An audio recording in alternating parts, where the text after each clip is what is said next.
Hi everybody, it's Julie, and I have been working on the cover. Unfortunately, I had to wait for somebody that was supposed to be coming over, and apparently they fell back asleep and forgot they were coming.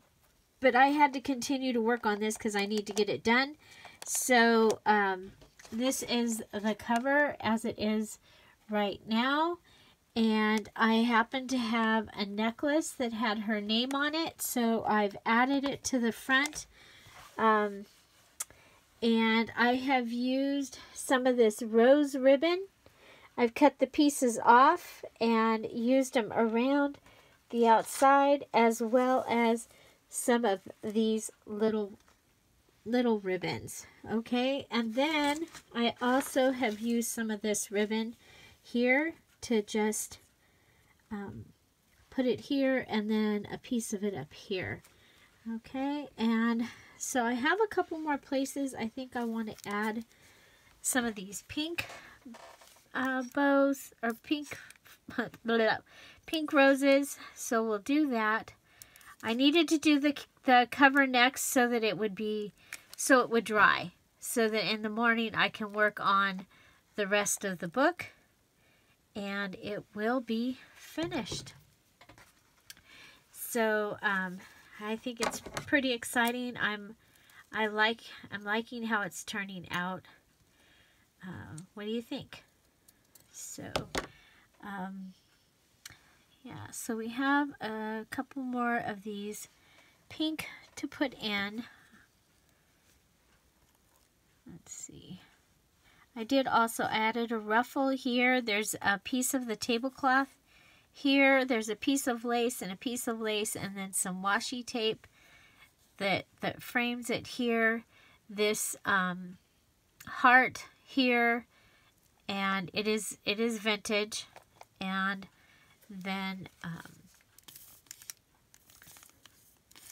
let's see. So then I'm just adding a little bit more.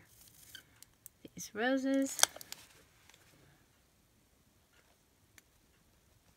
There. Okay, and then to the spine, I went ahead and I've added a piece of lace. And that was just to cover up the title of the book, because it was something about murder. Murder walks the plank or something like that. So I didn't think we needed that on the book. And so, yeah, so there's that. So next, I need to go ahead and make the closure. And I'm just going to do, I could do a hitch post, but it's really too small for that. So the book itself. So I'm going to look in here for some eyelets. I have a whole bunch of eyelets right here in this compartment of my drawer of my desk. And there's one. I'm looking for some for the antique looking ones. A couple of the antique gold. Yay! We had two of them. Okay, so we can use the larger size of our crocodile, and we have the last hole punch was still in there. Okay, so hopefully I can do this. My thumb lets me do some things and some things it doesn't. So I think we'll put it right there. The crocodile is wonderful. It just goes through that book so easy. So then we're going to turn it to the other side.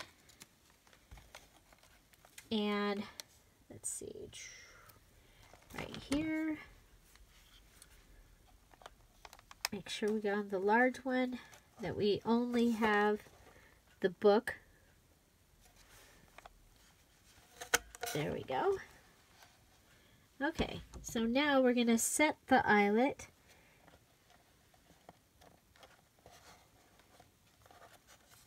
We'll set it in there, and then come here and and just clamp it in. There we go. Very, very nice. And come over. We don't want anything stuck in our thing here. And so we'll come to this side.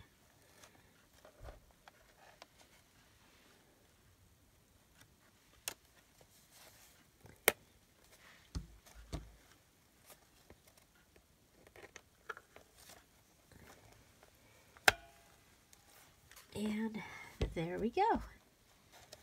So we have our holes are ready.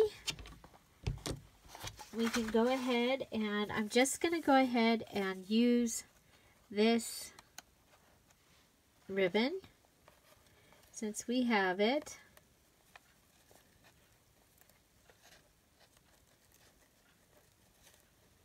So threading it through the hole.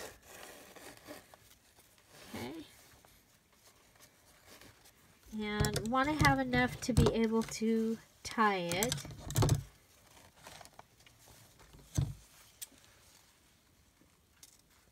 Okay. Come back. And we'll tie it. Okay. And we'll turn it over. And let's see.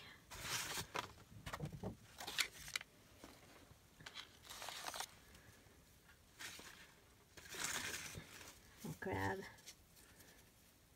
this piece.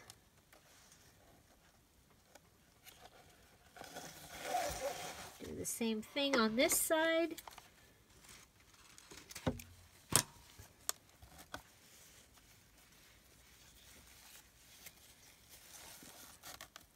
And I like to do them double because it makes the bow so much prettier when you go to tie it. So that is our closure. There we go. There we go. So let's see, we do have another pink. I love this. There was a Katherine in my drawer. I know why there was a Katherine in my drawer, but I was like, perfect. Okay, so that is the cover, the lace on the spine, and the closure. So next up, we're going to go ahead and go through and fill the rest of the book with tags. And then I wanted to add a few charms to the outside. And then we'll be done. So I hope you're enjoying this series, 1800s Ladies, from start to done. It's a junk journal, start to done. Have a great day. Don't forget to celebrate something. Find something to celebrate every day. Don't forget to subscribe. Have a great day. Bye.